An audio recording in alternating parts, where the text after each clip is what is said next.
All right, we need to talk. We're going to cover one of the most common and, frankly, most dangerous scams out there.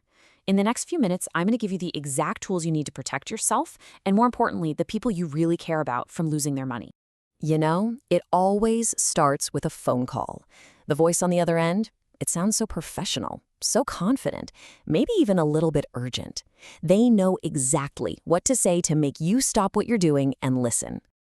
And let's just pause right there. That simple, convincing phone call, that's the whole key. This isn't about some complicated computer virus or a crazy hacking tool. Nope, this is a scam that targets people, our trust, and, our fears. And that's really the crucial point here, isn't it? Modern scammers, they aren't always trying to break into your computer, they're trying to break into your head. They're using psychology, not just lines of code. So when you look at it side by side, it's pretty wild. Hacking a computer, that takes finding a technical flaw, right? A bug in the system. But hacking a person? Well, that relies on creating panic, using a voice that sounds trustworthy, and manufacturing this sense of extreme urgency so you act before you have a chance to even think. And this is exactly how they do it. The scammer invents a crisis. They'll tell you your money is at risk this very second. They don't give you a moment to breathe, a moment to question them, because in that instant of panic, you're so much more likely to make a mistake. So to pull this whole thing off, these scammers, they need two little things from you. Let's just quickly define them so we're all on the same page. First up, your PIN. You got to think of this as the actual physical key to your money. It's your private, secret code for ATMs and when you're paying in a store. The second thing they're desperately trying to get is the OTP. That stands for one-time password. You know the one. It's that temporary code your bank texts you to approve a transaction. It's literally the final lock on the door, a key that only works once to prove it's really you. Now, knowing what those two things are is so critical because it leads us to the single most important rule there is, a rule that will shut these scammers down every single time. And here it is. This is the golden rule, the thing you have to remember.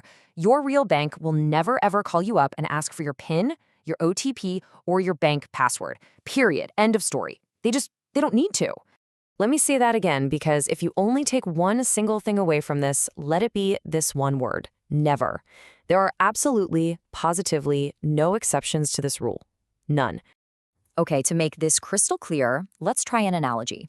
Let's take this whole thing out of the digital world for a second and just imagine it happening in the real physical world. Just picture it. A total stranger is standing on your doorstep. They say they're from the bank and they just need your PIN to fix a problem. Would you give it to them? Of course not. I mean, it sounds completely absurd when you put it that way, right? And that is the whole point. A request over the phone is no different. It is still a complete stranger asking for the keys to your money.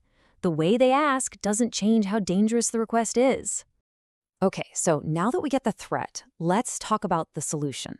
Because honestly, the most powerful defense we have is knowledge and a plan, especially a plan you can share with your family. You know, the best defense is just talking about it. This is so important, especially for our parents or grandparents who might just be a bit more trusting on the phone. You don't have to scare them. You just need to prepare them. And just starting the conversation, that's the biggest first step. And here it is, a super simple 4-step action plan for anyone who gets one of these suspicious calls. 1, tell them you'll call them back. 2, hang up. This is so critical. Just get them off the line. 3, find the bank's official number yourself. Look on the back of your card or their website. Never, ever use a number they give you. And 4, call the bank and just ask, "Hey, were you just trying to reach me?" And to make it even easier, here are the exact phrases that scammers just love to use. If you hear any of these, a massive red flag should go up in your mind. These are all designed to create immediate panic and just completely bypass your rational brain. And look at this, a tool for you and your family to practice. This one sentence is polite, it's firm, and it puts you in complete control. If you can memorize this script, it totally removes the pressure of having to think up what to say in a really stressful moment. So here is the most powerful thing you can do right now. Start a chain of protection. After you finish listening to this, find one person, a parent, a grandparent, a friend, and just have this conversation. Give them this knowledge. Really, it all boils down to this one simple promise you can make to yourself, and you can encourage the people you love to make it too. I will never share my PIN with anyone. A policy that simple is 100% effective. And I'll just leave you with this final thought. Because that PIN, that code, that password, it belongs to you and you alone. But the moment you share it with someone else, is it really still yours?